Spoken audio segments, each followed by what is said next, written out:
Seigneur Jésus-Christ nous vous bénisse richement. Amen. Nous vous prions de vous tenir debout. Nous allons lire une petite portion de la parole pour ce soir. Nous lisons dans Luc chapitre 10. Luc chapitre 10. Luc chapitre 10. Luka sura yake ya 10.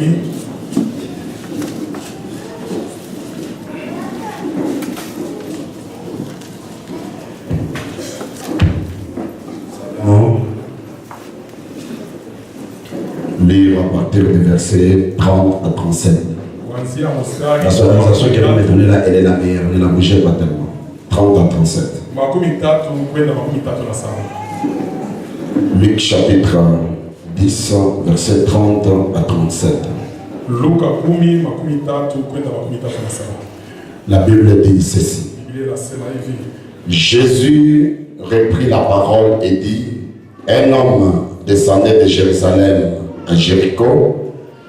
Il tomba au milieu des brigands qui le dépouillèrent, le chargèrent des coups et s'en allèrent, le laissant à demi-mort. Un sacrificateur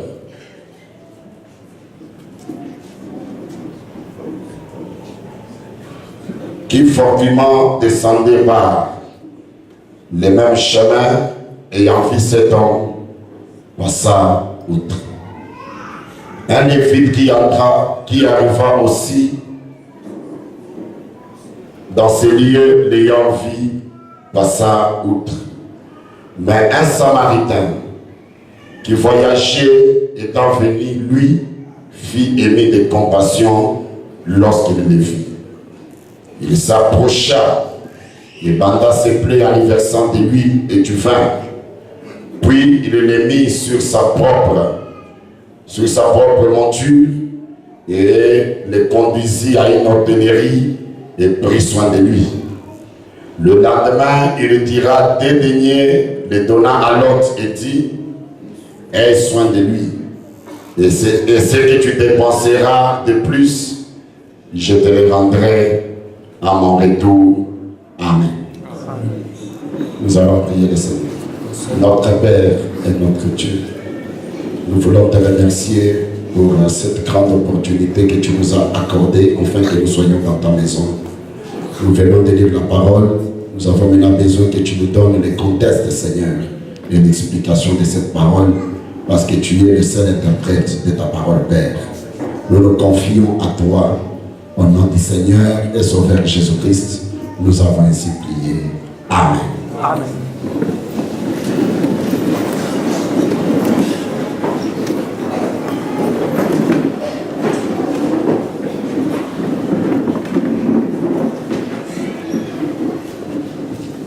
Nous voulons apprécier votre présence cet après-midi dans la maison du Seigneur. Dieu a gardé chacun de nous. Et Dieu nous a protégés. Dieu a permis que nous puissions encore nous revoir. Que son Saint-Nom soit loué à jamais. Il m'a gardé quand je suis allé pour consacrer le mariage de l'autre côté. Et je voulais vous transmettre les salutations des frères de Kinshasa au nom du Seigneur Jésus-Christ.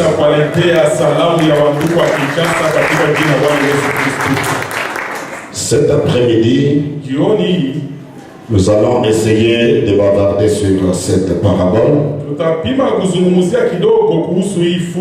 Je vais l'intituler Un bon Samaritain. Comme l'histoire que nous venons de lire dans Luc chapitre 10. La Bible dit qu'il y avait un homme Cet homme avait quitté Jérusalem et il était en train d'aller à Jéricho. Et entre Jérusalem et Jéricho, il a rencontré des bandits qui l'ont fortement tabassé. Et ils l'ont dépouillé de tout. La Bible dit alors cet homme avait des plaies et des blessures partout. Maintenant, remarquez ce que la Bible déclare. Il y a eu un sacrificateur qui est passé par là. Et quand le sacrificateur a vu cet homme-là, le sacrificateur n'a fait que le constat et il est passé outre. La Bible dit un lévite aussi est passé par là. Il a trouvé cet homme avec toutes ses plaies. Il a trouvé cet homme avec toutes ses blessures. La Bible dit que le sacrificateur et le lévite a vu. Et le lévite a passé outre. Maintenant cet homme était tendu par terre, attendant tout simplement la mort. Mais il y a eu un homme qu'on appelle un bon samaritain. Ce bon samaritain est passé aussi par là. Il a vu cet homme avec ses plaies tabassées à mort. La Bible dit cet homme a eu compassion de ses papas qui étaient tabassés. Ce samaritain a eu passion, il a eu compassion de cet homme. Et la Bible dit il s'est penché sur cet homme-là. Et il a essayé de bander ses plaies. Il a fait de l'huile, il a mis de l'huile dans les plaies. Il avait du vin, il a remis du vin dans les plaies. Il a très bien bandé les plaies de cet homme. Il ne l'a pas laissé sur la route. La Bible dit il a pris cet homme, il l'a placé sur son âne. Il a pris cet homme, il l'a placé dans sa voiture. Et il l'a conduit directement dans une hôtellerie. Et quand cet homme est arrivé dans l'hôtellerie, on a trouvé qu'à l'hôtellerie, il y avait un responsable de l'hôtellerie. La Bible l'appelle un hôte. J'ai aimé les paroles de ce bon samaritain. Il a dit à l'autre, je te présente cet homme. Regarde dans quel état je l'ai trouvé. Maintenant, je te remets tes deniers. Je te remets 200. Les deux billets là représentent deux choses.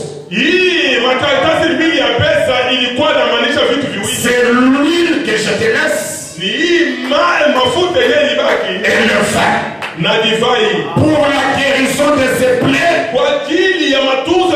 Quand j'ai regardé, j'ai vu qu'il faudrait lui verser beaucoup d'huile et il faut lui verser beaucoup alors beaucoup de vin. Mais s'il arrivait que vous ayez dépensé plus de ce que je vous ai laissé, je n'ai pas abandonné cet homme, mais je reviendrai. Et ce que tu as dépensé de plus, je te promets que je te rembourserai. Est-ce que quelqu'un peut dire un amen? Est-ce que quelqu'un peut dire un grand amen? Je n'ai pas trop crié. Alors c'est comme ça que le récit est. Maintenant, Qu'est-ce que c'est que le bon samaritain? C'est qui?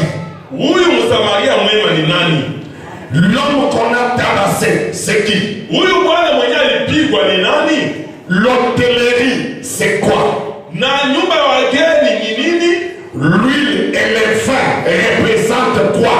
Mafuta na divai inamaanisha nini? Et l'autre, c'est qui? Na mkuu wa nyumba ya wageni ni nani? Dans Dieu dévoilé, frère Madame dit, Katika mahubiri Mungu mwenye kufunuliwa au paragraphe 336, ukarasa ka 306 il dit tous les types, anasema mifano yote, toutes les paraboles hii mafumbo yote qui se trouvent dans la Bible, yenye inakuwa ndani ya Biblia, toutes ces paraboles hii mafumbo yote ont été révélées ici. imefunuliwa hapa. Donc il n'y a aucune parabole dans la Bible Manake hakuna fumbo hata moja ndani ya Biblia qui n'a pas été révélée ici. yenye hayafunuliwa hapa, De la Genèse kuanzia kumwazo jusqu'à mpaka l'Apocalypse. kufunuo. Si vous parcourez toute la Bible, Wewe ukisoma Biblia nzima il n'y a aucune parabole hakuna fumbo hata moja qui n'est pas révélée ici. yenye hakufunuliwa hapa. Donc même cette parabole, Manake hata hii fumbo yenyewe tunatoka Dieu l'a révélée ici. Mungu ameshaifunua hapa. Est-ce que vous le croyez de tout votre cœur? Est-ce que vous le croyez de tout votre cœur? Frère Madame dit, dans ce message, l'aveugle Bartimée,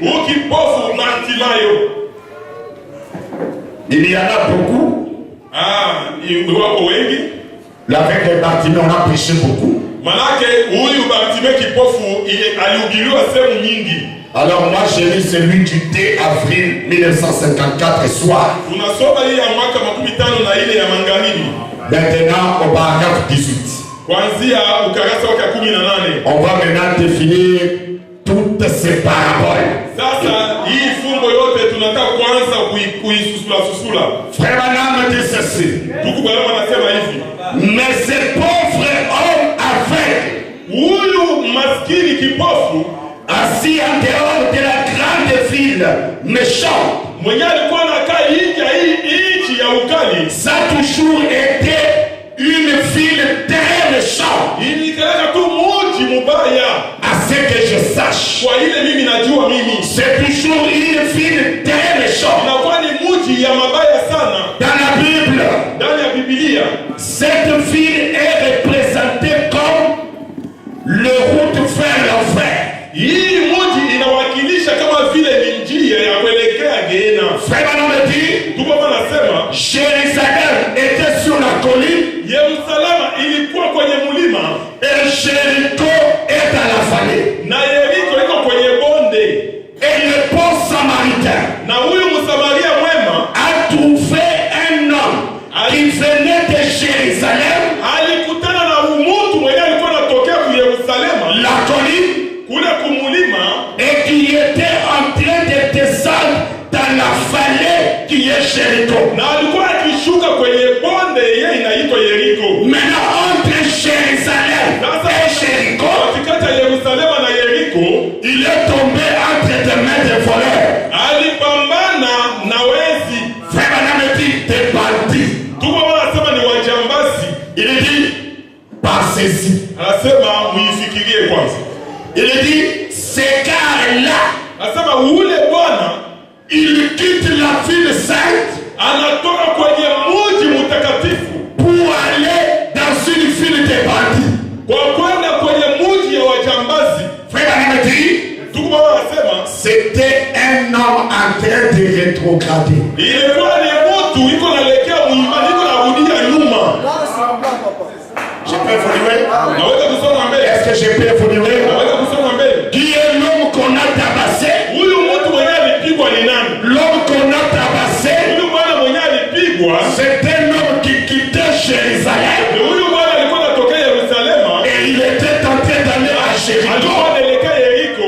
Jérusalem, la capitale de la religion, Yerusalemu ilikuwa ni makao makuu ya dini, la ville sainte. ilikuwa ni mji mtakatifu. Lui a quitté la ville sainte Yeye alitoka kwenye mji mtakatifu pour aller à la porte de l'enfer. alikuwa anaenda kwenye mlango wa Gehenna. Frère Branham dit, Na ndugu bwana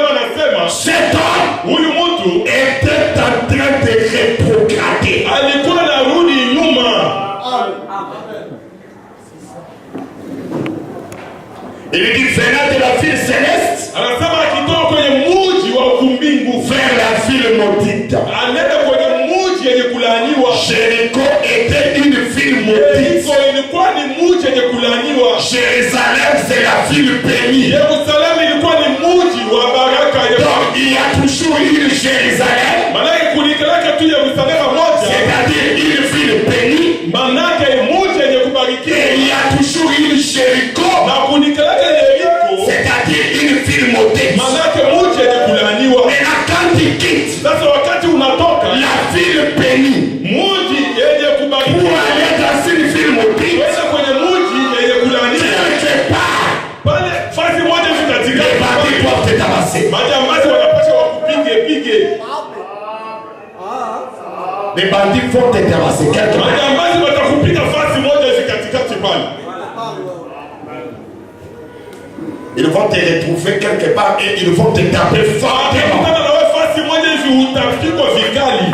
Frère Branham dit, Ndugu Bwana anasema, oh cher frère Branham, napenda ndugu Bwana. il dit c'est quand vous vous mettez à rétrograder. Anasema ni ile wakati unaanza kulegea imani, Frère Branham dit à vous éloigner de Dieu. mukutengana na Mungu. Oh là là. Oh là là. Frigi, Mugato, c'est quand vous commencez à trouver les choses de Dieu ennuyantes. wakati unaanza kuona kwamba vitu vya Mungu vinakuwa na kuuzi. Frère Branham dit, Ndugu Bwana anasema, vous vous retrouvez entre les mains des voleurs et des bandits. unajikuta mikono ya bizi na wajambazi. Je vais attendre un grand arrêt. Je vais attendre un grand arrêt. Frère Branham dit, Ndugu Bwana anasema, quand vous laissez la ville bénie wakati unaacha mji yenye kubarikiwa pour aller à Jéricho, la ville maudite, kwa kwenda Yeriko, mji yenye kulaaniwa, attendez-vous bien à ce que l'ennemi soit sur votre chemin. wewe subiri tu, utakutana na adui mubarabara Et il va te tabasser fortement. na atakupika nguvu Tu sana. seras battu sérieusement. Utapigwa nguvu sana. Et cet homme était battu sérieusement. Na huyu mtu alipigwa, asikwambie mtu. Dans la guérison divine. Katika matunzo ya kimungu. Prêché le 20 juin. Le 20 juin Tarehe 12 mwezi wa 6 1954, frère Branham. mwaka 54 ndugu Bwana anasema hivi. Je veux que quelqu'un me suive bien. Napenda munifuate vizuri. Il dit maintenant, Anasema sasa notre scène se passe dans une ville vraiment maudite. hii halisi hii inatendeka kule kwenye mji wenye kulaaniwa. Et si ce soir, Na kama hii magharibi tu es à Jéricho, huko Yeriko, je te demande de fuir Jéricho. nakwambia kimbia sana Yeriko. Parce que à Jéricho, rien ne marchera. Yeriko kule kenye kitaendeka. Hein? Je suis venu ce soir Nilikuja jioni avec un évangile na injili qui doit te faire quitter Jéricho. mtu kama anapenda kutoka Yeriko. Donc je suis venu avec un évangile Nilikuja na injili qui doit te faire quitter Jéricho. kwa inapaswa kutosha wewe ku Yeriko. La ville maudite, Mji yenye kulaaniwa, la ville des bandits, mji ya majambazi, la ville des voleurs, mji ya bizi, pour que tu ailles dans la ville bénie qui est Jérusalem. kwenye mji yenye kubarikiwa Parce que inaitwa. à Jéricho, rien ne Kwa marchera. sababu ku Yeriko kule kenye kitaendeka. Frère Branham dit, Ndugu Bwana anasema Jérusalem est sur la colline. Yerusalemu iko juu ya mlima. Et un homme comme nous le lisons dans l'histoire du bon samaritain, Na mtu mmoja wakati vile tunaisoma hadithi ya Msamaria, pendant qu'il descendait en venant de Jérusalem, wakati alikuwa anashuka kutokea ku Yerusalemu, il se rendait à Jéricho. alikuwa anaelekea Yeriko. Frère Branham dit, Ndugu Branham anasema il a rétrogradé. alielekea mwimani.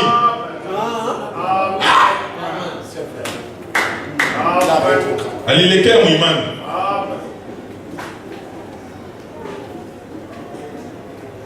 Il quittait la ville des bienheureux et il descendait dans la ville des maudits. Alikuwa anatoka kwenye hii mji ya watu wenye kubarikiwa, anaelekea kuhii ya watu wenye kulaaniwa. Donc il y a une ville déjà maudits. Manake kunakuwa mji ya watu wenye kulaaniwa tayari. Tu vas me dire, mais pasteur, comment tu dis ça? Ce n'est pas moi, c'est frère. Et c'est une très mauvaise chose que tu te retrouves ce soir dans cette ville déjà maudite. Parce que rien ne marchera là-bas.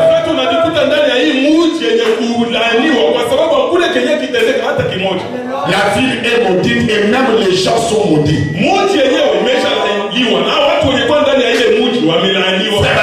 La ville dont les gens sont maudits. Et Jérusalem, c'est la ville des bien-aimés. Mais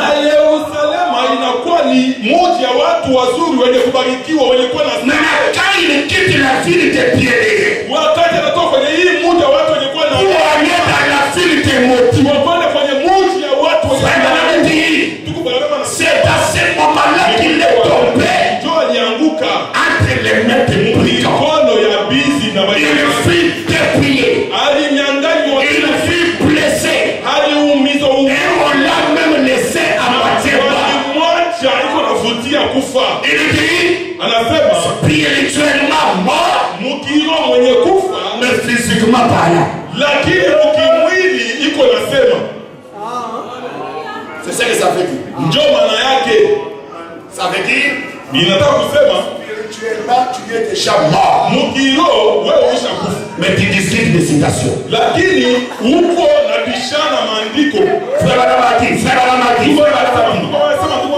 spirituellement un cadavre. Mais physiquement vivant. Unaishi uko hai uko mzima. Je peux évoluer. Naweza kusoma mbele. Je peux évoluer. Naweza kusoma mbele. Ah, ndio.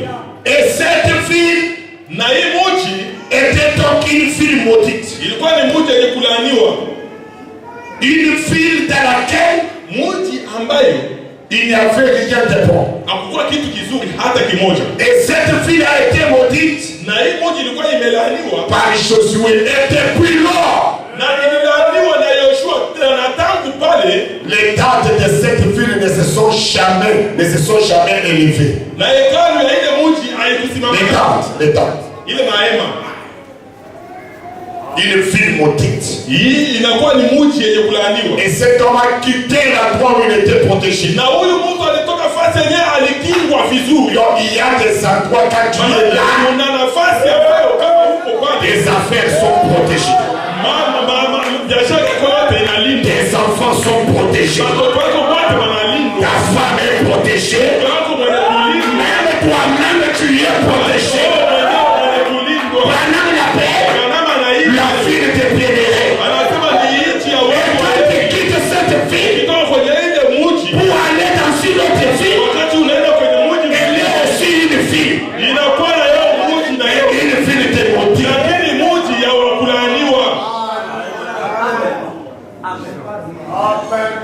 Je peux évoluer?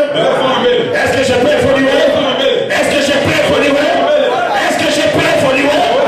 Est-ce que je peux évoluer? Frère Madame dit, qui est le bon samaritain? Msamaria mwema ni nani? Les bons samaritains, Msamaria mwema c'est le Seigneur Jésus. ni Bwana Yesu Kristo. Donc les bons samaritains, manake Msamaria mwema c'est le Seigneur Jésus. ni Bwana Yesu Kristo. C'est lui le bon samaritain. Yeye ndio Msamaria mwema. Qui est l'homme qui a été tabassé? Huyu bwana mwenye alipigwa ni nani? L'homme qui a été tabassé, Bwana mwenye alipigwa c'est vous et moi. ni wewe na mimi. Je peux évoluer? Unaweza kusonga mbele. L'hôtellerie c'est quoi? Na nyumba ya wageni ni Je veux dire ça dans tout ce que je dis là dans la citation. L'hôtellerie c'est l'église. Nyumba ya wageni ni kanisa. Quand Jésus te ramasse, Wakati Yesu anakulokota ayant été tabassé, kisha wewe kupigwa, tous les pasteurs sont passés outre. bapasta wote walipita pale, kila mtu anaelekea. Même les lévites sont passés outre. Hata Walawi hawakukuja. Tous les frères qui t'ont trouvé là, ils te sont passés. L'unique personne qui a une compassion de toi,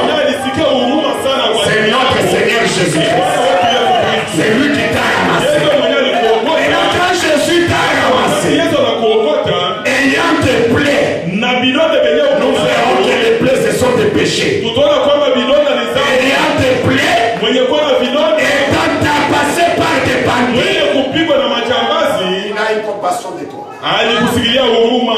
Et Jésus, quand il a eu compassion de Na toi, Yesu wakati alikusikilia huruma, il ne t'a pas gardé lui-même. hakukuchunga yeye mwenyewe Il a pale. fait que bander tes plaies Yeye alikufunga vidonda et il t'a amené à l'hôtellerie. kisha kukupeleka kunyumba ya Et wageni. on avait dit l'hôtellerie, Wanasema nyumba ya wageni c'est l'église. inakuwa ni kanisa. L'hôte, Na huyu mkuu wa nyumba ya c'est wageni le pasteur. inakuwa ni Donc, quand Jésus te ramasse, wakati Yesu anakuokota il ne te remet pas entre les mains d'un autre frère. mikono ya ndugu mwingine, hapana. Mais Jésus te remet Lakini wakati Yesu anakuokota dans l'église na mikono ya entre les mains d'un pasteur. mkono ya mchungaji. Je vais attendre un grand amen. Kusikia amina. Je vais encore attendre un grand amen.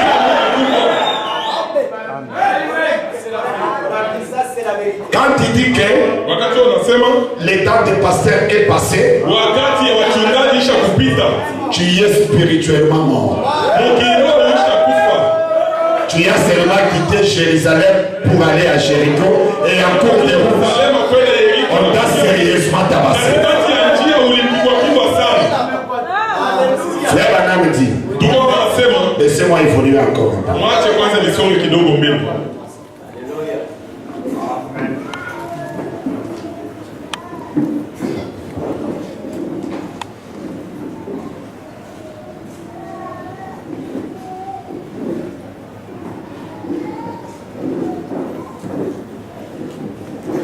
Je vais dire l'agneau et la colombe. Tunasoma ndani ya Paragraphe 3, frère Branham dit.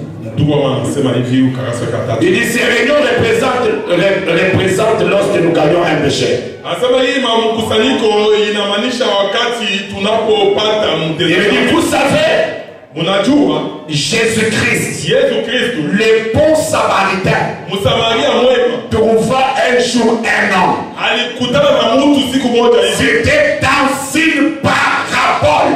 Ilikuwa ni ndani ya fumbo. Et cet homme, Jésus l'a trouvé qui partait de Jérusalem à Jéricho. Na huyu mtu Yesu alikutana naye akitoka ku Yerusalemu anaenda ku Yeriko. Et Branham dit, Ndugu wana anasema cela montrait que cet homme a rétrogradé. ilikuwa inaonyesha kwamba huyu mtu asharudia nyuma. Il venait de là-haut Alikuwa anatokea kule juu, et il descendait en bas. alikuwa anashuka mbonde. Frère Branham dit, un rétrograde. Sema mtu kuelekea uimani wa kurudi Il nyuma. l'a rencontré en chemin. Alikutana naye njiani. Les ennemis l'ont sérieusement battu. Maadui walimpiga Ils sana, l'ont sérieusement dépouillé walimpoga sana et l'ont laissé à demi-mort. na walimwacha karibu na kufa. Physiquement en vie, Mkimwili mwenye kuwa hai, spirituellement un cadavre. lakini mkiroho yeye maiti. Le sacrificateur, Wakohani le lévite wale Walawi et tous les hommes na wengine watawa sont passés à côté de lui walipitia pembeni yake sans faire cas de cet homme. bila kumujali huyu mtu. Mais un bon samaritain, Lakini Msamaria mwema comme huyu l'a enseigné notre Seigneur Jésus, vile alivyofundisha Bwana il est Yesu, venu, alikuja il a pris cet homme, na alimchukua huyu il mwana a appliqué de lui, akamumimina mafuta il a appliqué du feu sur lui, akamumimina divai juu yake puis il l'a amené kisha kumpeleka dans une hôtellerie. ndani ya nyumba ya wageni. Tuko wanasema Voilà l'endroit où j'aimerais amener chacun de vous. muone fasi ninapenda nipeleke kila mmoja wenu. Frère Branham dit, je n'ai pas bien entendu. Sijasikia mimi. Voilà l'endroit où j'aimerais amener Angalieni chacun de vous. fasi yenyewe napenda kupeleka kila mmoja wenu. Jésus Yesu ne l'a pas amené dans un auditoire. hakumpeleka nafasi ya nyumba ya kupangisha au nafasi nyingine. Jésus Yesu l'a amené dans une hôtellerie. alimpeleka kwenye nyumba ya wageni. Et quand il est arrivé dans Na l'hôtellerie, alipofika kwenye nyumba ya wageni, il a trouvé un concierge. alikutana na mlinzi Et pale. on avait dit, Anasema j'aime les paroles de mon sauveur. napenda sana maneno ya mkombozi Est-ce que quelqu'un aimerait les paroles de son sauveur? maneno ya mwokozi wake. Mouton, Mutombo, Jean, Yohana, Kabé, Kabeya, Kasson. Kasomo, Concierge, écoute. wote anakutana. Concierge, écoute. Sikiliza wewe mlinzi. Prends soin d'eux. Hao watu uwalinde. Prends soin d'eux. Uwatunze. Je te remets tes sous. Mimi nakupatia 200. C'est ce qu'ils avaient à l'époque. Jeni walikuwa nayo wakati pour couvrir les frais de toutes les plaies. Kwa ajili ya gharama ya kutunza vidonda. Maintenant, sasa s'il a besoin de plus, kama anahitaji zaidi, continue à le soigner. Endelea kumtunza. À mon retour, utakaporudi mimi, je te payerai tout. Mimi nitakulipa. Jésus ne reste avec la tête de personne. Quand Jésus rentre, il payera le tout. Voilà ce qui me trigue ici. Jésus ne laisse pas l'homme en route. Sortez ton commun tabassé. Jésus ne l'a pas laissé en route. Jésus l'a mené à l'église. Il l'a amené chez un concierge. Et Jésus a dit au pasteur, prends soin de cet homme. Je veux te donner de l'argent. Mais cet argent représente deux choses. Le vin et l'huile. Oh là là là là. Pour nos péchés. Pour que les péchés nous quittent. Il y a un produit. Et ce produit-là, c'est Jésus qui l'a laissé. Et ce produit-là, c'est le vin. Et c'est lui.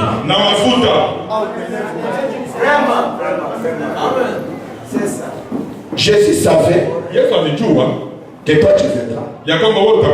Jésus savait que toi tu seras là. Et quand il est venu à l'hôtellerie, il ne t'a pas consulté.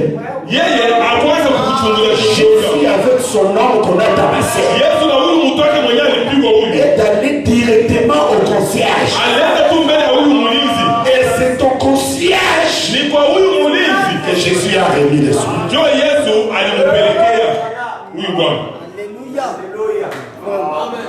Je peux évoluer un peu.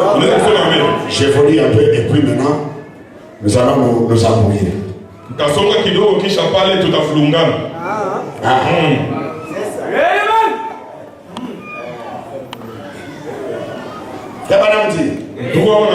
Il continue la citation. Maintenant vous les bergers, vous les pasteurs, Jésus vous a donné des sous pour soigner ces blessés qu'on a amenés.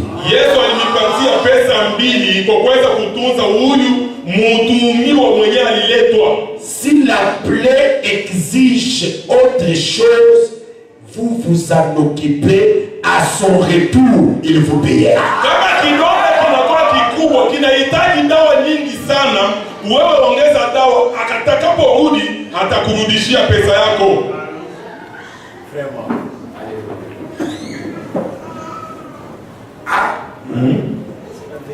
Frère Banamati, dans Jovan Juillet de 57, paragraphe 1, il dit, demain après-midi le Seigneur voulant, je vais parler d'un sujet à caractère évangélique. Et j'ai l'intention de prêcher sur les plus grands dons que Dieu a pour l'homme. Les plus grands dons que Dieu a pour l'homme. Et ainsi ça sera pour 3 points de suspension. Ça sera à l'instar du bon samaritain. Nous ne pouvons que les amener uniquement à l'hôtellerie. Vous ne pouvez pas amener les blessés ailleurs. Si c'est un blessé, il a un endroit où vous devez l'amener. Uniquement à l'hôtellerie. Et le Seigneur a dit à l'hôtelier, prends soin de lui. Il lui a remis tant de deniers. S'il a besoin de quoi que ce soit, donnez-le-lui. Je te le rendrai à mon retour. Je suis sûr que Dieu fera cela lorsqu'il rendra cela à ses hôteliers, ses pasteurs à la venue du Seigneur. Qui est le bon samaritain? C'est le Seigneur Jésus-Christ. L'hôtelier,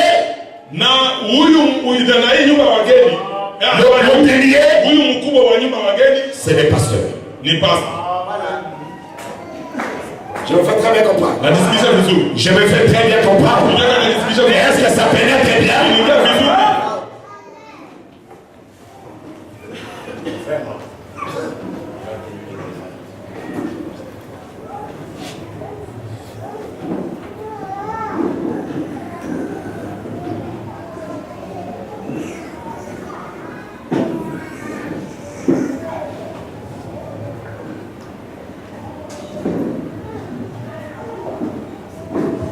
Vraiment l'homme dit, il nous dit ceci dans ce message. Jésus-Christ est le même hier, aujourd'hui, il dit ceci.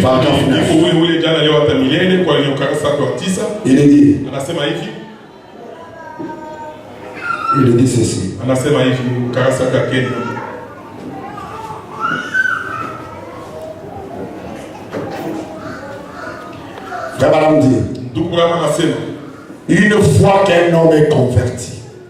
Non, une fois qu'un homme est converti. Quand quelqu'un croit, Frère Branham dit, il doit avoir une église à fréquenter. C'est une église où il se sent à l'aise. Si vous les renvoyez dans la porcherie du diable,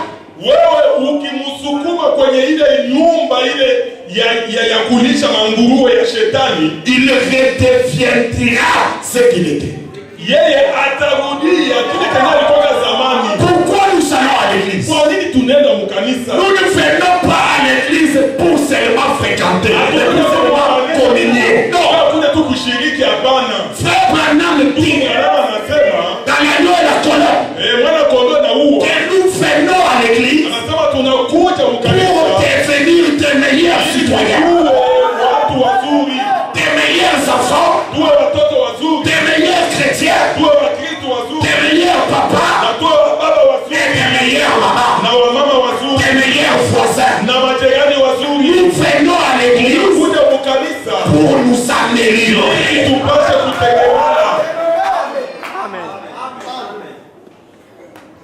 Amen. Amen. Amen. Nous venons à l'église pour devenir meilleurs. Mais si vous prenez quelqu'un, au lieu de l'amener à l'église, vous l'amenez dans une porcherie du diable, il redeviendra ce qu'il était. C'est pas moi qui le dis, c'est votre prophète. Donc il y a des porcheries du diable.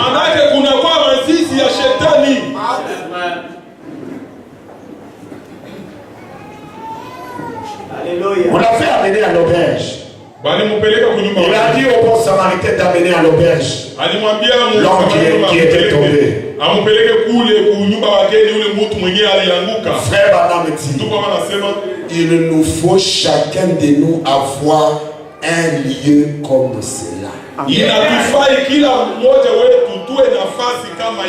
Si l'ennemi nous a tabassés, nous pouvons courir à l'hôtellerie et trouver l'auberge pour nous mettre de l'huile et du vin. Chacun de nous doit avoir une hôtellerie. Parce que l'ennemi peut réellement pourra vous blesser. Adui anaweza kukuumiza. Et quand l'ennemi vous blesse, Na wakati adui anakuumiza, vous allez vous mettre à courir. utaanza kukimbia mbio. Vous allez où? Unaelekea wapi? Vous allez à l'hôtellerie. Unaenda kunyumba ya wageni. Parce que c'est à l'hôtellerie où il y a l'auberge. Kwa sababu kule kunyumba ya wageni ndio kuna kwa L'hôtelier est là. na yeye Afin de l'huile na mafuta et afin que tu na fasses, divai il va les mettre dans le plaie. atakumiminia hayo mvidonda.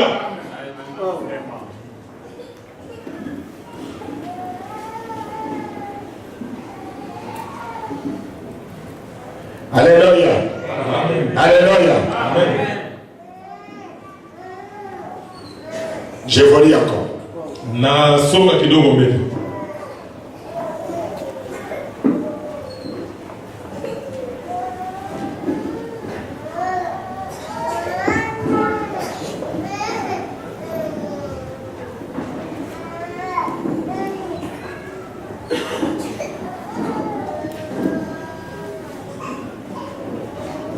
Soyez certains de Dieu. 8 juillet 1950.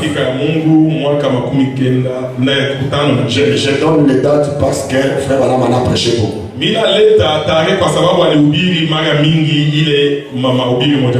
dit, je désire que vous les sachiez. Tandis que nous clôturons cette série.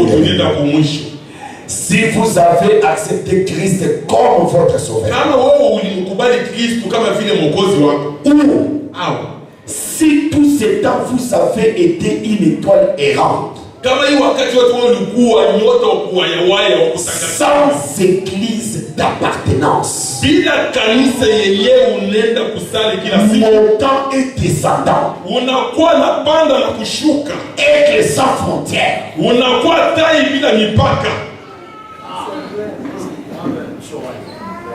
Frère Banam dit, retournez dans votre église. Je vais attendre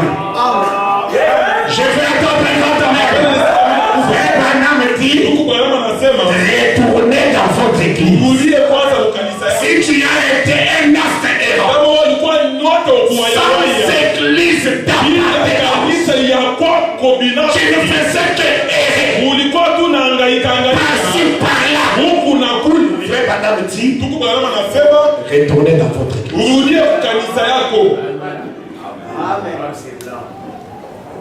Il dit, retournez dans votre église, je vous en prie.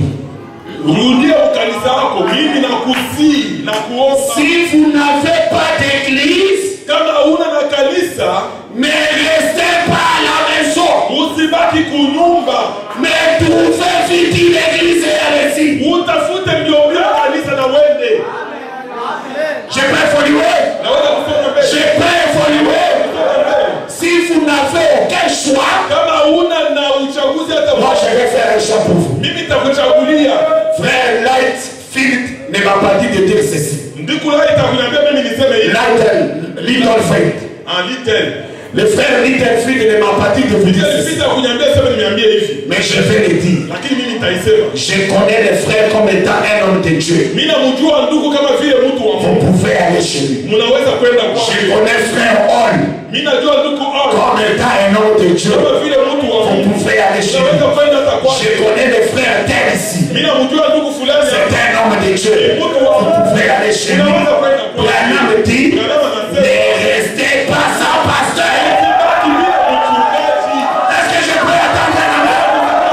Ne restez pas sans pasteur.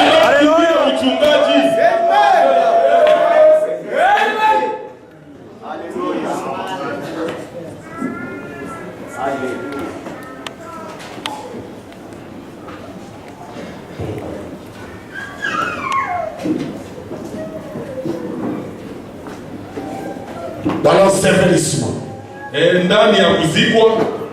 Pardon, 53 frères Banam dit. C'est la raison pour laquelle nous voyons beaucoup sont tabassés par les bandits. Des hommes sans hôtellerie. Des hommes qui ne savent même pas comment aller chez l'hôtelier. Dans l'ensevelissement, frère Banam dit. Pardon, 54, il dit. Comment pouvez-vous alors déclarer ukasemaje? Vous déclarez même devant les gens. Comment vous pouvez le déclarer? Unaweza hata kuisema je mbele ya watu? Comment pouvez-vous alors déclarer que vous pouvez rester à la maison et être aussi un bon chrétien? Namna gani unaweza kuambia watu wazalani kwamba unaweza kubaki kunyumba na kubaki wewe Mkristo? Non, mais moi même si je reste à la maison, je vais toujours vivre la parole. Mimi nitaishi tu neno la Mungu. Comment vous pouvez dire ça? Utasema aje vile? La parole, lisez la parole. Wewe usome neno. Le Saint-Esprit se nourrit de la parole chaque jour. Roho Mtakatifu analishwa na neno kila siku. Comment pouvez-vous déclarer? Namna gani wewe unaweza kusema? Non, vous savez moi, Unajua mimi je peux rester à la maison et continuer à être un bon chrétien. Branham dit c'est faux. Le Saint-Esprit se nourrit de la parole chaque jour.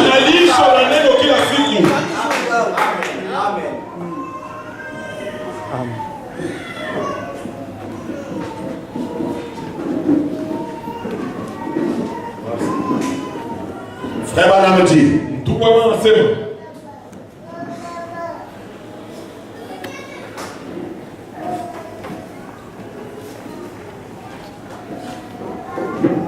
Frère Branham dit ceci dans l'aveugle Bartimée, cette fois-ci du 9 août 57. Mwaka 57 kipofu Bartimayo. Mwezi wa 8. Il dit ceci. Anasema hivi. Je commence par le paragraphe 1. Il dit, et aux gens qui sont ici sur le terrain,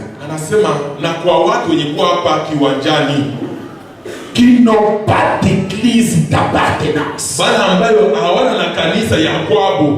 je recommande ces hommes pour votre église d'appartenance. Vous voyez ces hommes ici. Je vous demande d'aller chez ces hommes-là. C'était des pasteurs.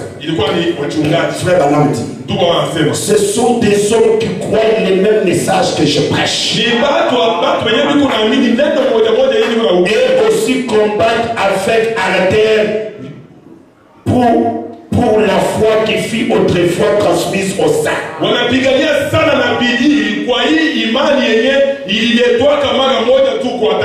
Si j'habitais ici à Porto Rico, j'appartiendrais à une des églises de Porto Rico. Branham dit Amen. Amen. Vrai dire, j'appartiendrai à une église qui est plus proche.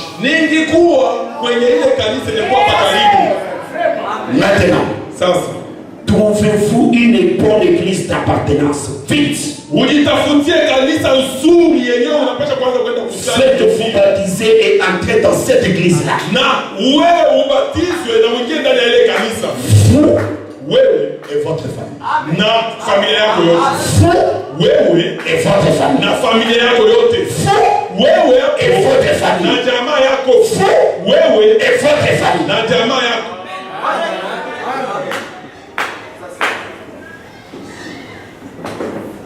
Et vivez en paix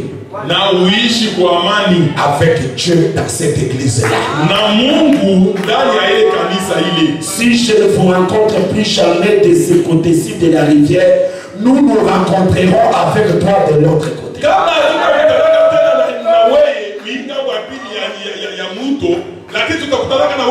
Que le Seigneur Jésus-Christ vous bénisse richement dans cette église-là. Amen. Alléluia. Alléluia. J'ai appris un peu mieux que cela maintenant. Maintenant, je comprends les choses de la bonne manière. Comment tu as compris les choses de la bonne manière, frère Branham? Chaque personne qui est sauvée devrait avoir une église d'appartenance.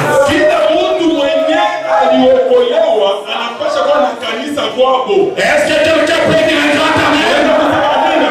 Je comprends maintenant les choses de la bonne manière. Kwa sasa hivi naelewa vitu kuna Ça, vizuri. c'est comprendre les choses. Hii tuko nasema hapa ni Ce kuelewa. n'est pas moi qui dis ça, c'est frère Branham. Hana mimi nasema Il dit, je comprends maintenant sasa mimi naelewa. les choses de la bonne manière. Kama na mzuri.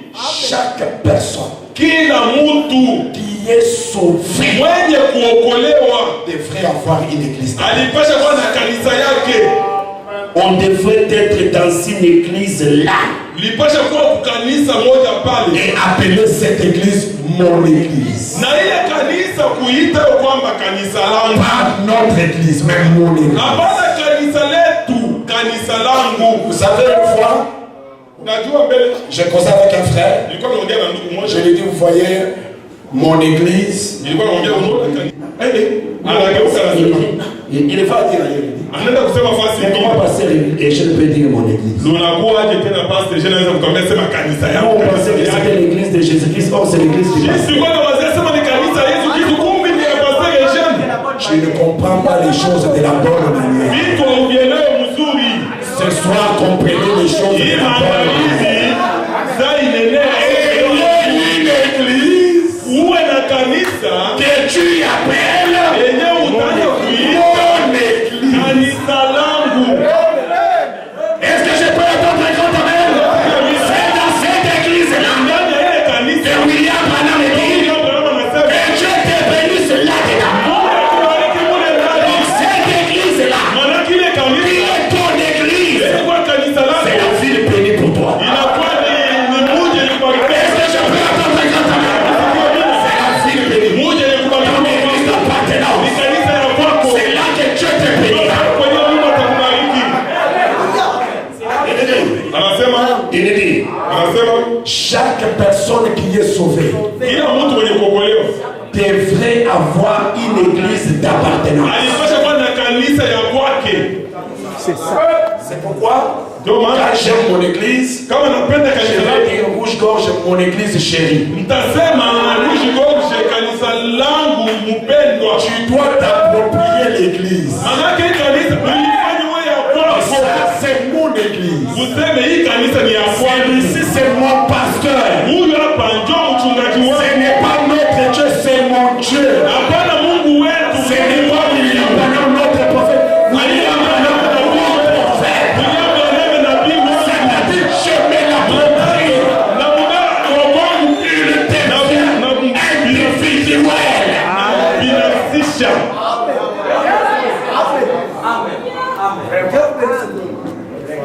Amen. Amen. Amen. Amen. Amen. Amen. Amen. Je lis encore. Je lis encore, papa. Mimi nasema Mika amechukua kumei tabuni leo. hapa kama iko nyingi sana, tunaendelea tu na kusukuma tu. Et quand tu as une église, tu appelles mon église. Yeye unaita sema kanisa langu. C'est là que Dieu te bénira.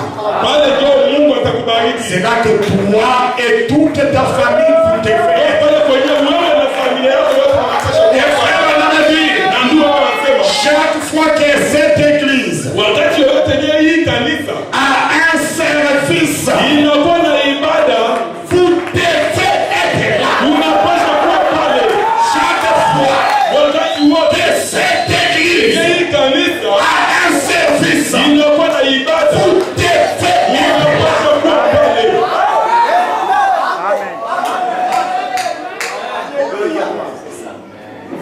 C'est mon église. Ni kanisa langu, C'est mon pasteur. ni pastor wangu, C'est mon prophète. ni nabii wangu, C'est mon Dieu. ni Mungu wangu. Jésus-Christ est mon Dieu. Yesu ni Mungu wangu. Il n'est pas notre Dieu avec qui. Mungu wetu Il est mon ni Dieu. Mungu wangu mimi.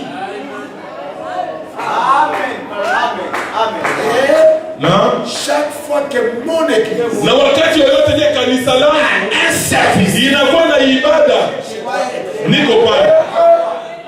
frère Branham dit, Tuko hapa nasema ou chaque fois au wakati wote que vous passez par cette église, unakuwa napitia pembeni ya ile kanisa, ton église, kanisa lako, chaque fois qu'il y a un service, wakati wote je kunakuwa ibada, vous devez être là. unapasha kuwa pale. Et ton église église, na kanisa lako, chaque fois wakati wote que vous passez par là, yeye unapitia pale,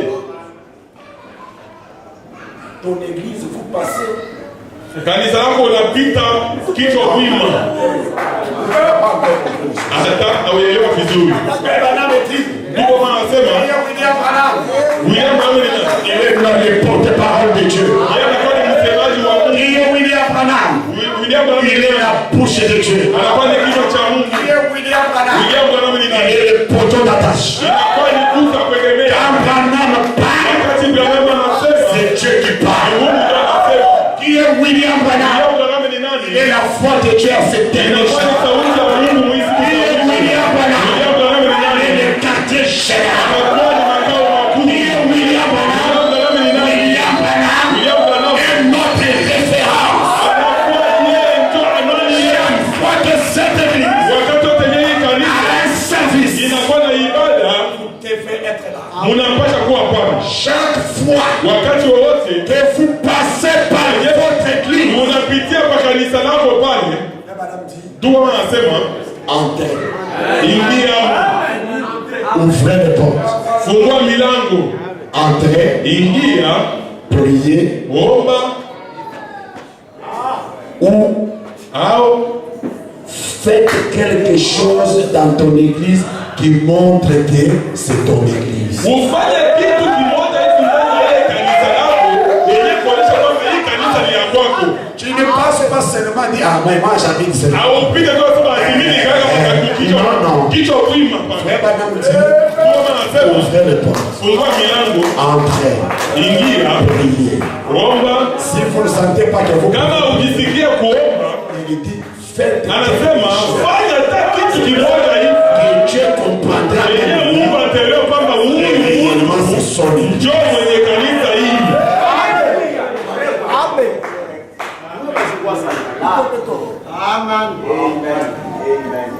Alléluia. Amen. Cela prouve que Hili linaonyesha kwamba tu es sauvé. umeokolewa. Cela prouve que Ukifanya hivyo inaonyesha tu kwamba es, umeokolewa. tu es. Cela prouve que tu es. Hii inaonyesha kwamba umefanyaje? Dans qui est Jésus? Ndani ya ujumbe Yesu ni nani? Donnez-moi encore 10 minutes. Jean. Unipe dakika 10 tu na tua. Il est dit, c'est sur verset 19. Anasema 19. Il est dit, je pense que Nafikiri kwamba quelque chose nous manque en ne faisant pas renforcer notre communion fraternelle ici. kuna kitu kingine kinatukosa wakati tunashindwa kuleta kabisa ile muungano ile mapatano mzuri ile shirika, Parce que c'est la communion fraternelle. kwa sababu ile shirika ya undugu. Frère Madame dit, Anasema nous devrions nous assembler. tulipasha kukusanyika, Nous dit la Bible. Nous dit la Bible. vile Biblia inakwambia. Étant donné que nous voyons approcher la fin, Tunavyoona mwisho inakaribia sana, n'oubliez pas de nous assembler. na tusisahau kukusanyika. Ça ne fera pas que cela.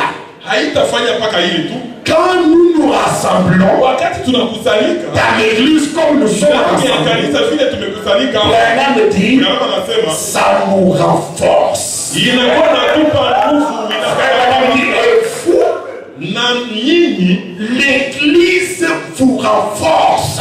na nyinyi kanisa inaomba nguvu. C'est à l'église que vous avez la force. Ni ndani ya kanisa ndio mnapata nguvu. C'est la vérité. Ni kweli, Vous savez, mnajua vous pouvez venir. mnaweza kuja. Je ne sais pas ce qui vous est arrivé en vie. Mimi sijui kitu hiki na kufanyikia kule Vous kufika. venez des fois, on vous a volé l'argent. Unakuja labda alikuiba pesa Des fois, vous vous êtes tiraillé avec les voisins. au mlikokotana na majirani kule On marchait, vous vous êtes injurié. kama kusoma kule mlitukanana. Des fois, vous venez fatigué. Kama mmoja unakuja mwenye kuchoka, D'autres viennent même malades. wengine wanakuja hata magonjwa. Regardez le mystère qui est dans l'église. Mwangalie siri yenye kwa ndani ya kanisa. Quand on commence seulement à chanter, Wakati tunaanza tu kuimba, vous sentez qu'il y a une vertu qui vient. unajisikia nguvu fulani iko nakuja. Quand la parole descend, Wakati neno inashuka, tu as fait la fièvre, ulikuwa na joto tu kali, sors guéri. unatoka kwenye kupona. Tu as fait tes problèmes, Ulikuwa na mashida, je te réponds à tous tes problèmes. mambo yako yote. Tu étais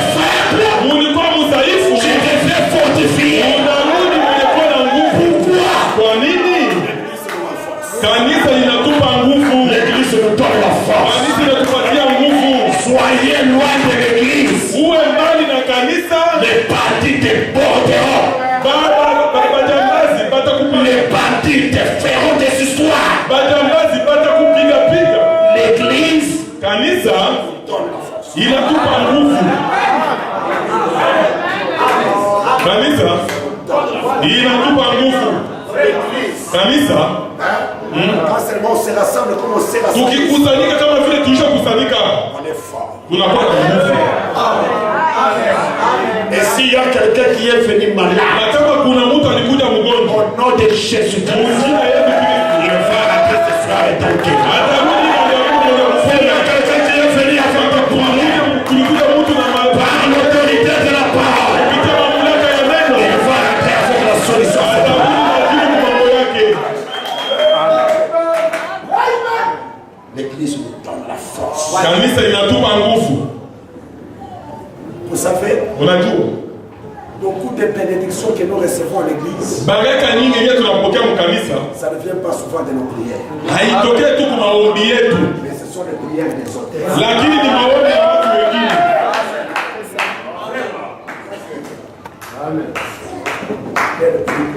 Fulani ananiombea, fulani ananiombea, huyu pale ananiombea. Mungu anasikiliza maombi. Mimi naona tu mana inanyangukia, inanyesha. Peut-être je peux même m'enorgueillir que c'est mon effort. Labda naweza nikavimba sana kiburi.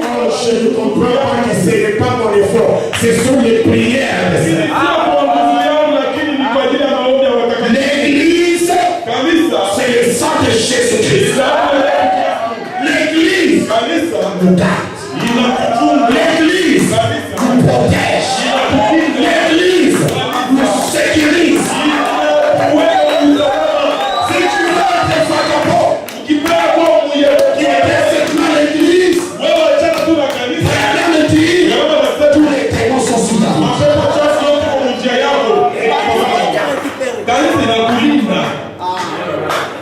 Que l'église, c'est le sang de Jésus. Et quand quelqu'un, il a commis un péché, et il ne veut pas se repentir, et que l'église le chasse, et que l'église se décide, Et nous allons te mettre entre les mains du diable pour que le diable joue avec ton corps et que ton âme soit réservée. Soit préservée pour les jours du Seigneur. Quand l'église t'enlève du sang, voyez comment les malheurs tombent.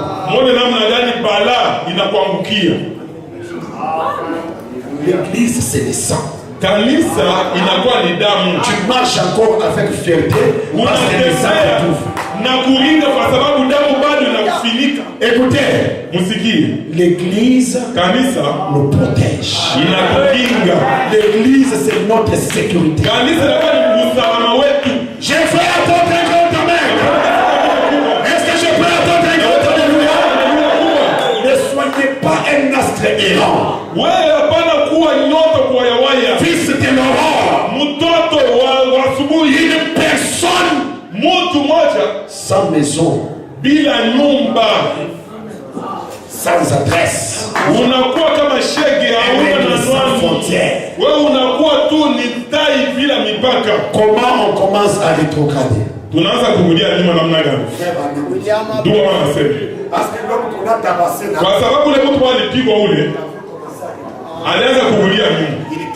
il quittait Jérusalem, Alikuwa anatoka Yerusalemu, et voilà Allah à Jéricho. yeye ule mkuelekea ku Yeriko. Comment on commence à rétrograder? Tunaanza kurudia nyuma namna gani? Frère Adam, Ndio wanasema. Akocha hata kitu.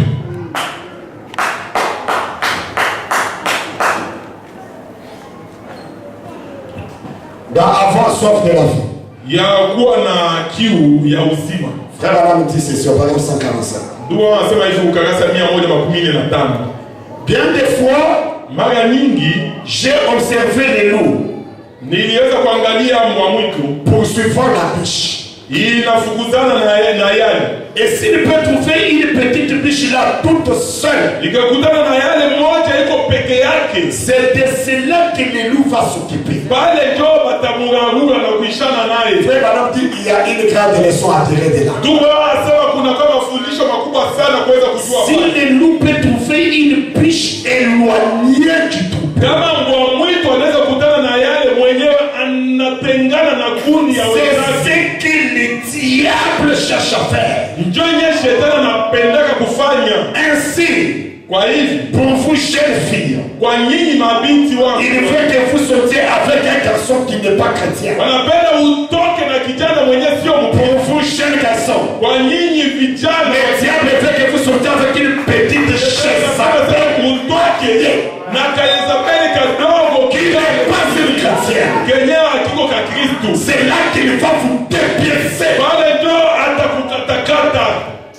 C'est là qu'il va planter ses dents en vous. Pale ndio kwenye ataweka vitu vyake ndani mwako. Et cette petite biche Na kayele kadogo va se mettre seule à l'écart, katajitenga kwa loin des troupeaux. mbali na kundi ya wenzake, Et le loup va s'occuper bien. na pale mbwa mwitu itaishana nako. Et pour vous, hommes et femmes âgés, Kwa nyinyi banamuke na banaume bakubwa, lorsque vous vous séparez des croyants, wakati nyinyi munatengana na waaminifu, les gens disent, watu wanasema je peux rester chez moi à la maison, naweza kubaki kwangu nyumbani, je peux écouter ma bande chez moi, naweza kusikia kanda yangu kunyumba et y être tout autant un beau chrétien que celui qui va à l'église. na kuwa mkristo mzuri kuliko hata mwenye kwenda kukanisa. Est-ce qu'il y a des bons dans vos églises là? Mukanisa yenu vitu vizuri viko wapi? Vos pasteurs, Bapasta benu, vos diacres, bashemashi, vos administrateurs, wale balinda mali n'est-ce nesi, pas, ils font ceci. hapo kuzia wanafanya hivi. Bona Moi, wanafanya je hivi. peux rester à la maison. Naweza kubaki tu Je kunyumba serai un bon chrétien. na kubaki mkristo mzuri. Lakini Bwana anasema Vous ne pouvez pas.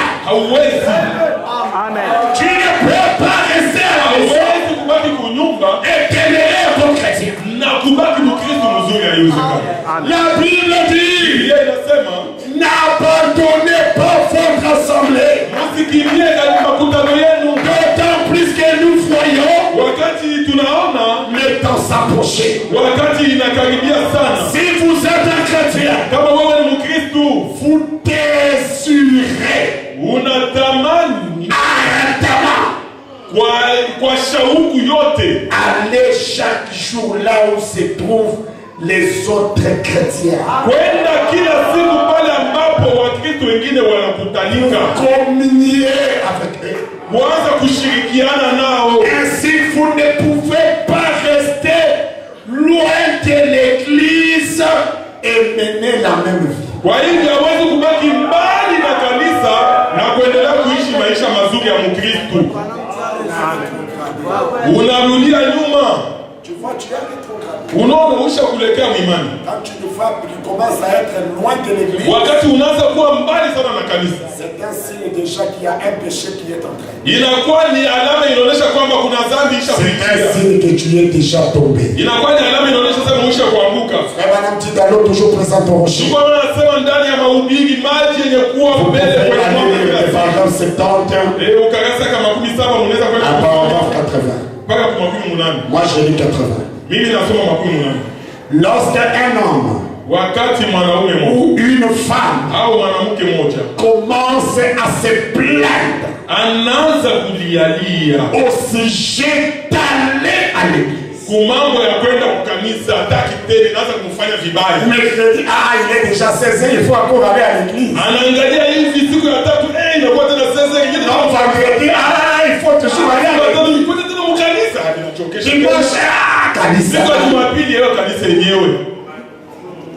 Frère Madame dit, Ndugu anasema quand les hommes et les femmes commencent à se plaindre au sujet wakati mwanamke na mwanaume banakuwa na lialie ya mambo ya kwenda kukanisa, ils sont si fatigués d'aller à l'église, banakuwa basha kuchoka sana kwa mambo ya kwenda kukanisa. dit, Huku Bwana anasema ils ne sont pas prêts pour le voyage. haviko tayari kwa ajili ya safari. C'est vrai.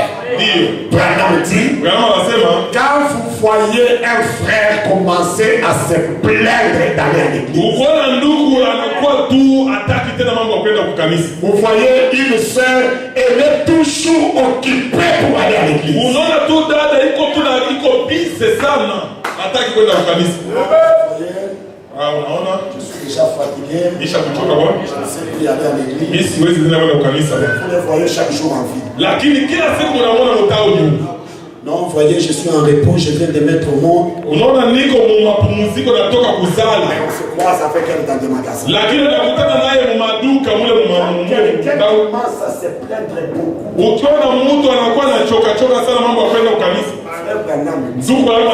Écoutez ce que votre propre prophète Frère Branham dit. Il y a quelque chose qui ne marche pas dans la vie de cette personne. Vous savez, les gens pensent qu'ils sont plus malins que Dieu. Tout au long du chemin, vers la demeure de l'âme, il y a un œil qui t'observe. Tu peux cacher tes bassesses. Unaweza kuficha maovu yako. Atomba voyez à l'église là, voyez à l'église. Déjà, même nous dit que quand toi tu commences à fuir l'église, dans ta vie il y a déjà quelque chose. Même si toi tu dis ce que tu dis là,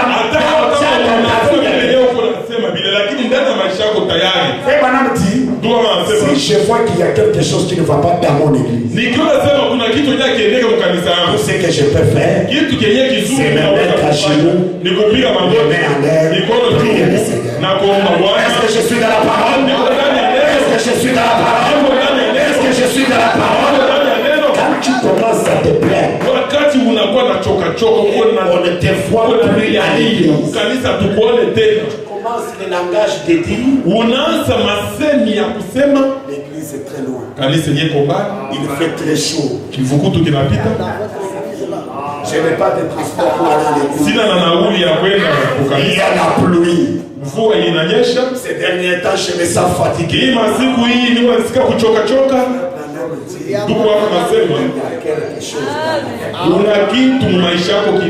Qui a raison? Nani mwenyewe na sheria? Qui a raison? Mwenyewe na sheria ni nani? Qui a raison? Ni wewe au ni nani mwenyewe na sheria? C'est quand ton mari commence à avoir trop de business qui est allé à l'église. Wakati anakuwa na biashara binazidi kuliko wakati ya kwenda kukanisa. Biake biashara binakuwa tu ni 17h biashara binaanza. Kufika tu magharibi tu saa 11 ndio mwanzo sasa anakimbia kwanza kujua. Biake biashara tuliwa. Biashara tuliwa. Lui c'est un homme d'affaires. Yeye ni mfanya. Et moi le pasteur, je ne connais pas ses affaires. Kwanza mimi mchungaji anafanya pas les affaires. Hata wewe bibi yake unafanya kazi. Et toi il nous dit seulement qu'il fait les affaires. Lakini mimi na wewe anakuambia sasa mimi nafanya biashara. Nous nous constatons seulement avec toi. Et chaque 17h, on va faire les affaires. Ces affaires n'ont pas de nom. L'argent des affaires, on ne les voit pas. Mais chaque 17h, on fait toujours les affaires. On n'est pas à l'église, on n'est pas à la maison. On est quelque part. Frère Branham dit, dans la vie de cet homme, quelque chose ne va pas. Amen. Est-ce que je peux attendre votre avis? Mes amis, l'église nous garde. Mes amis, l'église nous protège. C'est pourquoi Paul a dit qu'il ne séparera de l'amour de Dieu. C'est reste la dignité, c'est reste l'argent, c'est reste la pauvreté. Rien ne le sépare.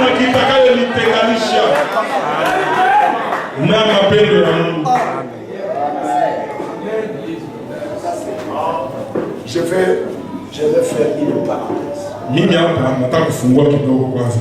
L'huile et le vin pour bander les plaies, on ne l'a pas remis à Chamboury n'est pas un hôtel. Donc si nous nous retrouvons, nous tous, nous ne sommes pas des hôteliers à un endroit, donc à cet endroit-là, il n'y a pas l'huile. Kama tunakutanika shimo wote ile fasi Jericho. Yenyewe hakuna mchungaji, manake hakuna mafuta, hakuna divai. N'était pas amen. Si vous vous réunissez à l'un endroit, mukikusanika fasi moja hivi, banduku 10, badada 10, sans un hôtelier, bila mchungaji, l'huile elle est faite. mafuta na divai pale hakuna. Parce que l'huile elle est faite. Kwa sababu mafuta na On divai a uniquement remis alimpatia mtu mmoja à l'hôtelier. mchungaji. Il fait attendre un conteneur. Seulement l'hôtelier. Mpaka tuko mchungaji. Pourquoi? Kwa nini? Les 10 frères Hapa ndugu 10 et les 10 na sœurs badada 10 vont dans les mondes. bo banaenda kudunia, Ils vivent dans les mondes. banaishi kudunia, Dans les mondes où ils sont, na mudunia mwenyewe il y biko a des bandits, huko majambazi, il y a des voleurs. kunakuwa bizi. Quand ils sont tabassés, Wakati wanapigwa kule, ils vont fuir batakimbia mbio à l'hôtellerie. mpaka Et à l'hôtellerie, na kule kunyumba ils bageni, vont trouver un hôtelier. batakuta mchungaji, Et l'hôtelier, na ule on lui mchungaji a remis des sous. alimupatia pesa 2, Lui, mafuta c'est que lui, il a fait un hôtelier. mafuta na divai, manake ni kutoka kwa C'est bien compris? Nilingia vizuri, C'est bien entré? C'est bien pénétré? leo vizuri, vinatumbukia vizuri. Lisons d'abord Apocalypse, je termine déjà. Tusome kwanza Ufunuo, ndio mwanzo wa kuisha. Quand on commence à se plaindre d'aller à l'église, Tukianza kujalia mama kwenda ukanisa, on a déjà les programmes. tuisha kuelekea mlimani, tuisha kurudia nyuma. Apocalypse chapitre 6, hein, Ufunuo sura yake ya 6, versets 5 à 6. Nous allons les lire ensemble. Si vous êtes là, vous me faites. mstari wa 5 mpaka wa 6. Kama On est à la kwa fin, 5 à 6. On peut lire? tunaweza kusoma, Allons-y. Alors. twende pamoja. Quand il ouvrit le troisième sceau, j'entendis le troisième être vivant qui disait, viens. J'ai regardé.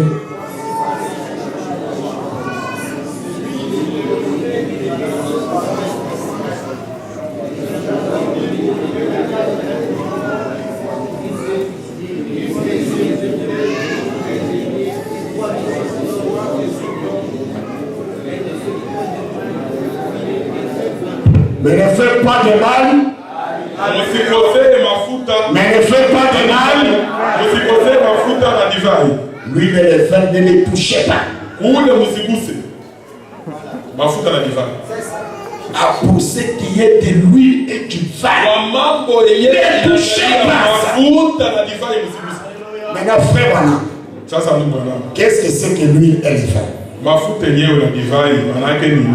Frère Branham dit, Ndugu wangu anasema hivi. dans les 7 sceaux, Ndani ya milioni 7 278. 278.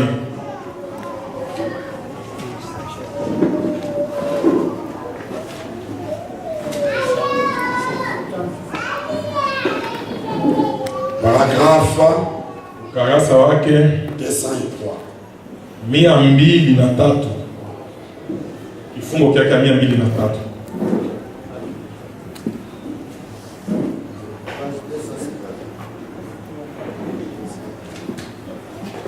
C'est 273. Ni 273. 273. 273. Or, l'huile, Na mafuta, remarquez, voici les bons côtés de l'affaire.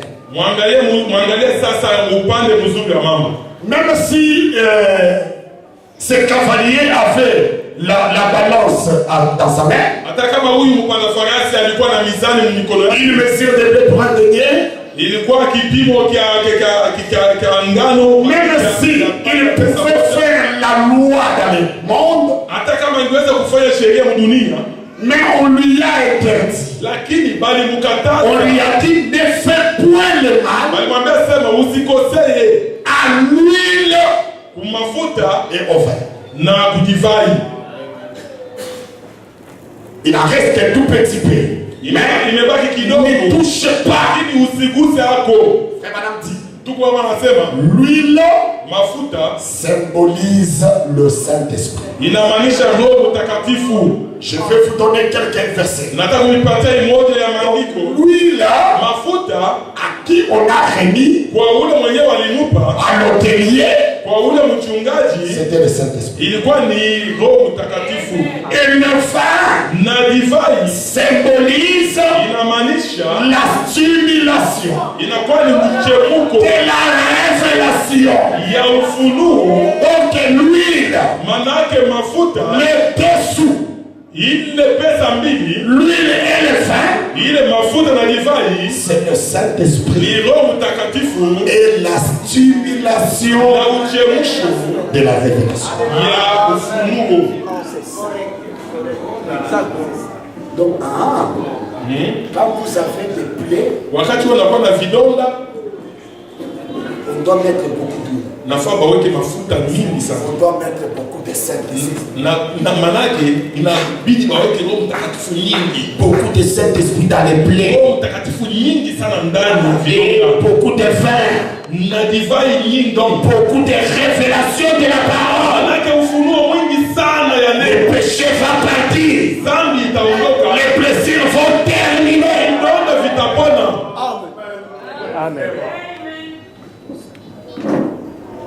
Amen. Amen. Les dessous là, Manake hii pesa mbili c'est le Saint-Esprit ni Roho et Mtakatifu la révélation de la parole. na ufunuo ya neno. Voilà les deux choses qu'un pasteur doit avoir Mwone vitu viwili yeye pastor anapasha kuwa nayo pour pouvoir sauver kwa kuweza kuokoa tous ces gens qui ont été tabassés par les bandits, batu wote wenye balipigwa na majambazi qui quittaient Jérusalem pour aller à kutoka Jéricho. Yerusalema kwenda Yeriko. Au pasteur, on a laissé deux choses. Kwa pastor alimwachia ni vitu viwili tu, Le Saint-Esprit Roho Mtakatifu et la révélation. na ufunuo ya neno. C'est pourquoi Ndio maana nous allons de révélation en révélation. tunaenda mufunuo kwenda Révélation en révélation. ufunuo kwenda mufunuo mwingine. Pourquoi? Kwa nini? Pour pouvoir placer ces vins dans les plaies. Tupate kuweka hii divai ndani ya vidonda. C'est pourquoi quand quelqu'un vient malade, Ndio maana wakati mtu anakuja mgonjwa, quand quelqu'un vient tabassé par les wakati péchés, mtu anakuja mwenye kupigwa sana na dhambi, il arrive, anafika on lui donne beaucoup de vin, banampatia divai on lui nyingi donne beaucoup d'huile. na kumpa mafuta mengi, Vous voyez les vols en train de partir de soi-même. na unaona wizi unaanza kwenda na potea kidogo Ils sont en kidogo, train de partir de unaona soi-même. na uongo unaanza kwenda na potea wewe yenyewe.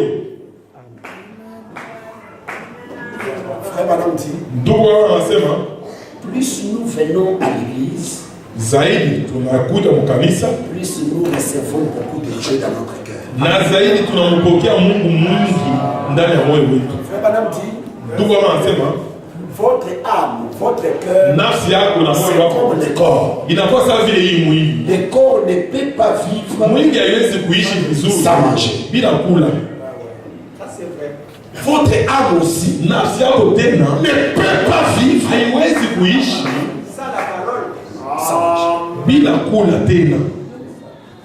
Vous devez être à l'église chaque jour. Unapasha kuwa mkanisa kila siku, Chaque jour qu'on a quelque chose. kila siku yenyewe tuko na ibada, unapasha Vous pouvez être là, vous devez. Nasema unaweza kuwa, unapasha Mais kuwa. madame, si vous regardez l'âme de beaucoup de gens, Ndugu wase, kama unaangalia nafsi ya watu wengi, on a beaucoup d'âmes quoi chocolat. tunakuwa na manafsi mingi yenye kuwa na bwakili. Pourquoi? Juu ya nini? Ces âmes-là ne mangent pas la parole. Ile manafsi haikule neno Or, na l'âme doit grandir. na nafsi inapasha ikue, Mais madame, ilenepe. Mfano votre anasema, âme doit grossir. inapasha ilenepe Et nafsi comment l'âme yako. va grossir? Nafsi yako itanenepa namna En gani? écoutant la parole. Ni wakati unasikia neno, ni wakati unakula neno, wakati unakula neno, wakati unakula neno. Plus vous fouillez la parole, Zaidi unakimbia neno, vous rétrogradez. unaelekea mwimani, Les bâtis sont sur votre tête. bajambazi biko munjia yako.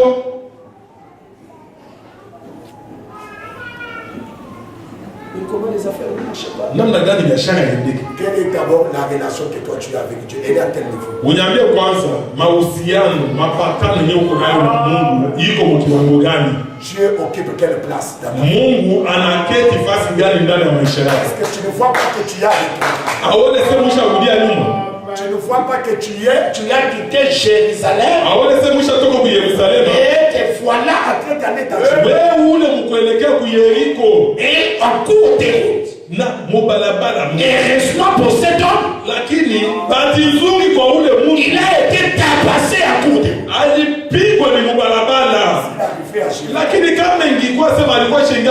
On a dit de tuer. Heureusement pour toi, Dieu t'aide que tu n'arrives pas à Jéricho. Et que tu restes à court de route. Que les bandits te tabassent. Que les bons samaritains passent par là. Et qu'ils te ramassent. Amen. Parce que si cet homme arrivé à Jéricho, on allait le tuer. Parce que Jéricho est très loin. Chance pour lui, on l'a tabassé en route. Et on l'a laissé. Il n'est pas arrivé à Jéricho. Je prie ce soir que Dieu nous aide tous. On n'arrive pas à Jéricho. Parce que si on arrive à Jéricho, si on arrive à Jéricho, c'est la mort. Mais en route, quelque part où nous sommes, que les bandits nous attrapent. Qu'ils nous tabassent à mort. Et les bons samaritains passent par là.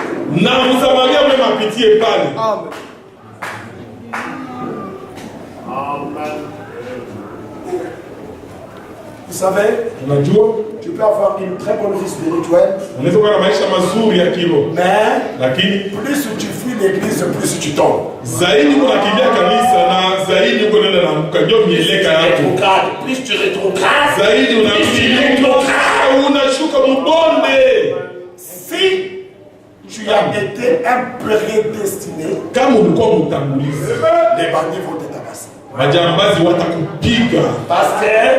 Parce que dans le programme de Dieu, c'est que les bons samaritains passeront par là.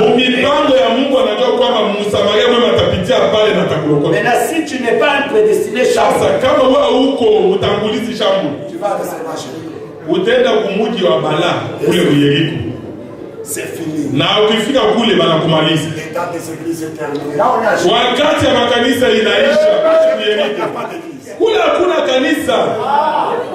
À Jéricho, il n'y a pas de pasteur. À Jéricho, chacun est libre.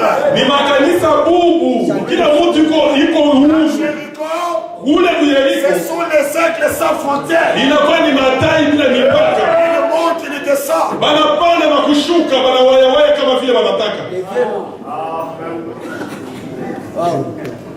Vous savez, le message de William Branham, il ne faut pas vous en habituer. Dieu n'est pas un grand-père. Mais Dieu, c'est un père. Et un vrai père.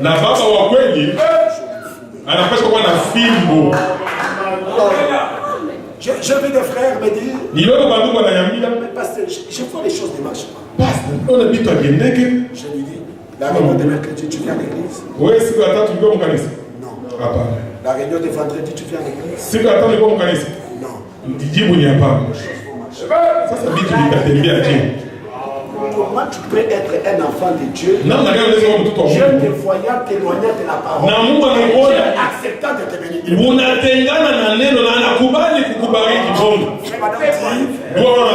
va couper réellement toutes les bénédictions. Qu'est-ce qu'il cherche? Il veut que tu tombes demi-mort. Et que tu rentres en rampant. Dieu n'est pas un père. Et Dieu n'est pas un grand-père. Dieu n'est pas Coco. Non. Dieu c'est un père. Il l'a avoué.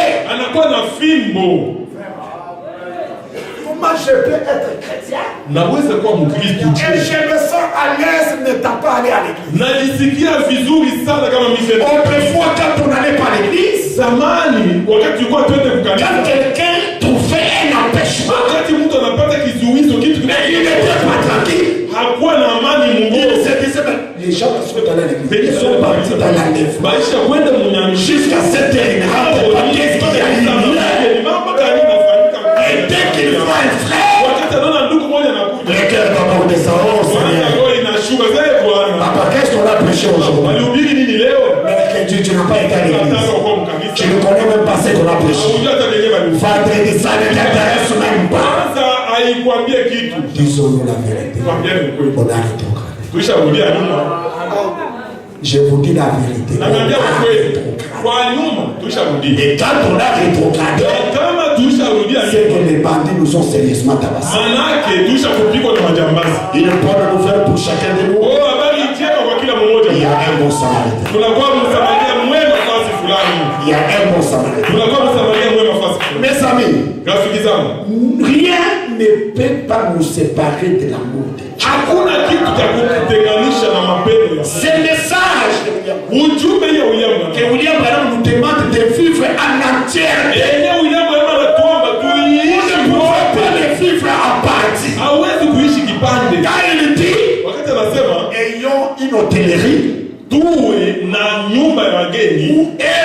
et nos enfants nous y allons. Car il nous dit, l'âme doit manger la parole chaque jour. Exposons notre âme à la parole chaque jour. Frère Madame dit, chaque fois que nous marchons, kila siku wakati tunatembea et que nous rencontrons une femme mal habillée, na tunakutana na mwanamke mwenye kuvaa vibaya, nous rencontrons une femme avec des rouges à lèvres, tunakutana na mwanamke na kapenda, avec mini-jupe, avec pantalon, tunamkuta na kakifunga tubu kafupi na suruali, naturellement nous ne voyons rien. Ndio anasema hivi mkimwili atuone tu, mais spirituellement, lakini mkiroho kuna kwa nguvu fulani inatukimbia inatoka na siku ya kwanza inatoka nguvu, siku ya pili nguvu inatoka, siku ya tatu nguvu inatoka, hauje mkanisa, siku ya nne inakutoka, siku ya tano ile nguvu inakutoka ukanisa Roma, siku ya posho inakutoka nguvu, hauko kanisa, siku ya Jumapili tu pouvais même venir t'exposer. Wewe ukikuja hata kujiandika, tu entres à l'église à 11h30. Unaingia mkanisa saa 5:30. Je suis votre père, je dois vous dire la vérité. Mimi ni baba yenu, mwache niambie ukweli. C'est ça rétrogradé. Njoo ile kurudia kuelekea imani, kurudia nyuma. C'est ça rétrogradé. Njoo ile kurudia nyuma.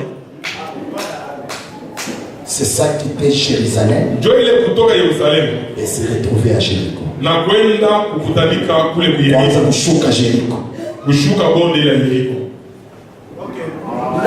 L'âme n'a pas une autre nourriture si ce n'est que la parole. Haina na chakula ingine isipokuwa neno hili. Et quand je perds des vertus, na nikipungukiwa sana na nguvu, quand je viens à l'église, ni wakati nakuja kanisani, njoo ma batterie est renforcée. Njoo ile betri yangu inapata nguvu. Et la mienne, ma batterie. Ile batterie yangu ne fait que perdre de l'énergie. Iko napunguka nguvu. Dans un mois, mwezi mzima, je viens à l'église 4 fois. Mimi nakuja kukanisa mara 4. Honte. Haya kwangu.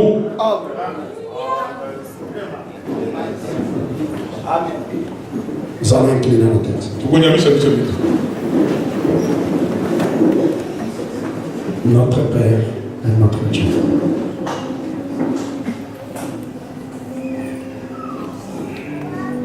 Agneau de Dieu, messager de la grâce. Nous te demandons pardon, Seigneur.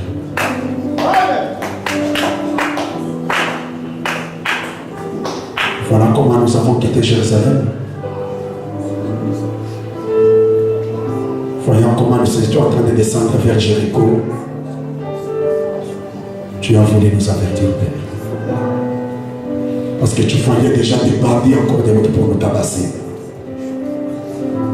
Oh Père, laisse que chacun d'entre nous nous puissions vite retourner à Jéricho, Père. Nous puissions vite retourner à Jérusalem, Père. Cette ville bénie. Oh Dieu, enlève devant nous tous les obstacles, toutes ces excuses qui nous font manquer l'église, Père. Combien nous avons beaucoup d'excuses, Seigneur notre Dieu, pour venir dans ta maison. Mais nous n'avons pas d'excuses pour aller dans tes fêtes. Nous n'avons pas d'excuses pour aller nous amuser. Mais quand il s'agit, Seigneur, d'aller à ton église, combien de fois, Seigneur, nous nous excusons beaucoup, Père. Des fois, nous venons en retard à l'église. Des fois, nous trouvons, Seigneur notre Dieu, que c'est l'endroit où nous pouvons aller n'importe quelle heure. Pardonne-nous, Seigneur. Aide-nous, oh Dieu, à revenir dans la bonne voie, Seigneur notre Dieu, car nous avons réellement besoin de bénédictions et de bénédictions qui viennent de toi, Père. Accorde-les-nous, Père, pendant que nous nous inclinons devant ta présence. Que cette prédication, chacun en rentrant chez lui, puisse la méditer, Seigneur, puisse réellement réfléchir là-dessus, puisse relire, Seigneur, le chapitre 10 et comprendre la portée, Seigneur, de cette parabole. Nous nous inclinons devant toi, au nom du Seigneur et Sauveur Jésus-Christ, en te demandant pardon, en te demandant, Seigneur, de pardonner, Seigneur, nos iniquités, de pardonner nos péchés, de pardonner nos manquements. Oh Dieu, laisse, Seigneur notre Dieu, que ta paix et ta grâce abondent sur chacun d'entre nous. Au nom du Seigneur et Sauveur Jésus-Christ, nous avons ainsi prié. Amen.